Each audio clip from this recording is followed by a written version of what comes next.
Welcome to this week's edition of the Butler Beat. I'm Melissa Schnitz. And I'm Natalie Evans. It may not have the same hype and money of the historic Obama-McCain campaign, but Butler is having a big election of its own. Mike Vandervoort has the scoop on the candidates. Beatles, Stones, Butler, Duke, Carroll, and Rouchet. All are rivals in their own way, but Carroll and Rouchet is the election of the year for Butler students. One of these two candidates will be your next SGA president. Both junior Anna Rouchet and sophomore Al Carroll think they have what it takes to lead SGA next year. I'm passionate and I love what I do. And I love getting to meet new people and solving problems. And in my 3 years at Butler, that's what I've tried to do, is to strive to make this campus a better place for everyone. When it came time to decide whether or not I was going to pursue this office, it was a question of where can I best serve. And I feel like I can best serve in this capacity. I think it takes a good leader to push people through those blocks to make sure that they're doing the best thing for the student body. I think that I have experience in doing so. Rouchet believes the presidency is her calling as a senior in the fall. I feel that this is the next big thing for me, is to be able to serve the whole campus and not just, little facets through the programs I do, but to serve everyone on campus as SGA president. Carroll, however, is looking forward to making an impact right away.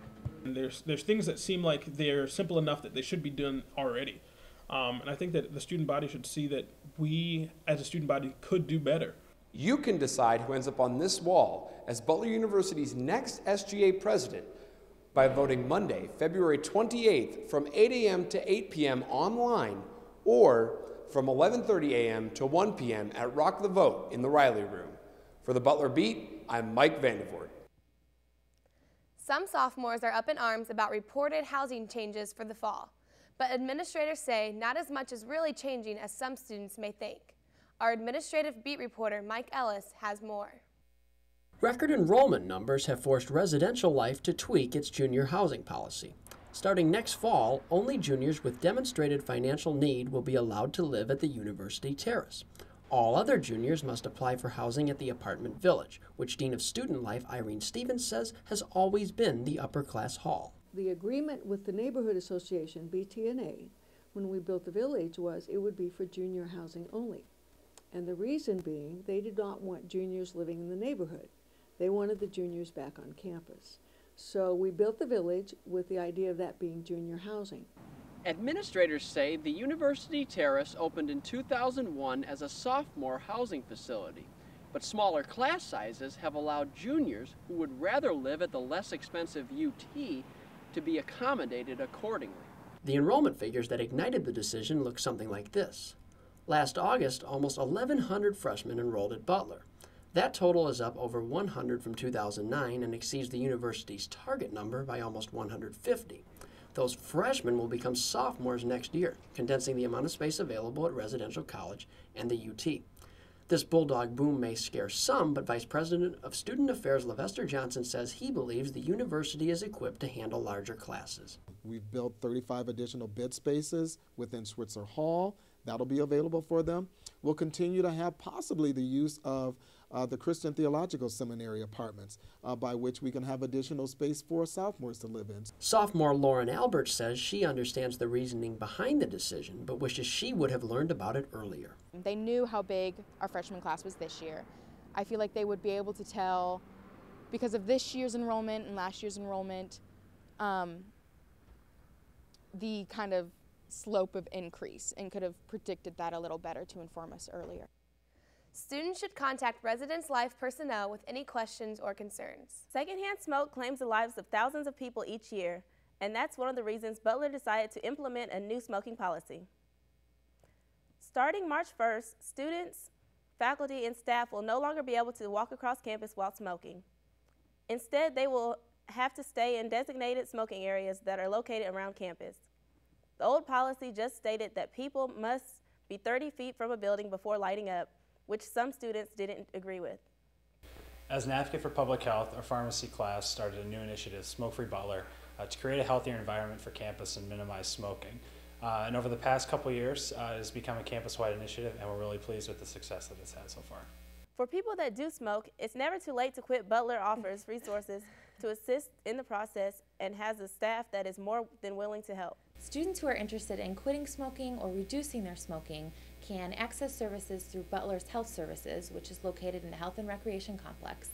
And for faculty and staff who are interested in either quitting or reducing their smoking habits, services are available through Butler's Healthy Horizons program.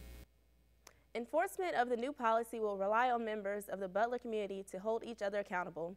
Signs for designated smoking areas should be up this summer. Freshman Skits is one of many Butler's traditions. Ashley Taylor has more on this year's competition. Hinkle is not just home to Butler basketball, it's also home to one of Butler's favorite traditions. Put your hands together now. We see us showing up in concert.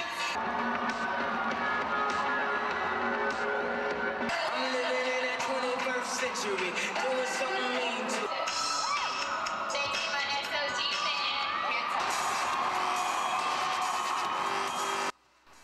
On Friday, February 18th, freshmen from each Greek house at Butler University got together to showcase their 8-minute-long routines. The routine had to be based off the theme of Blue 2 Goes to Hollywood. However, some houses switched up the theme to Bollywood. The women of Alpha Phi and the men of Phi Kappa Psi took home the gold.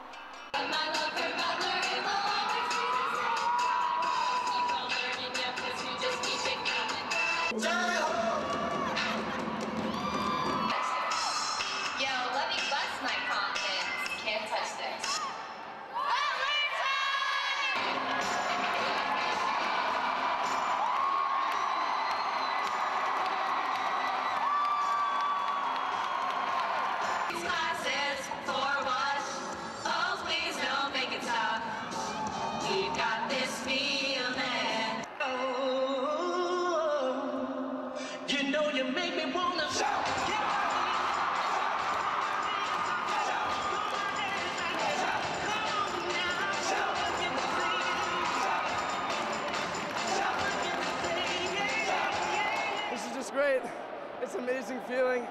3 weeks, we worked hard. We worked our butts off. We got together, we bonded. It was just a great experience, and it's rewarding for sure, for sure.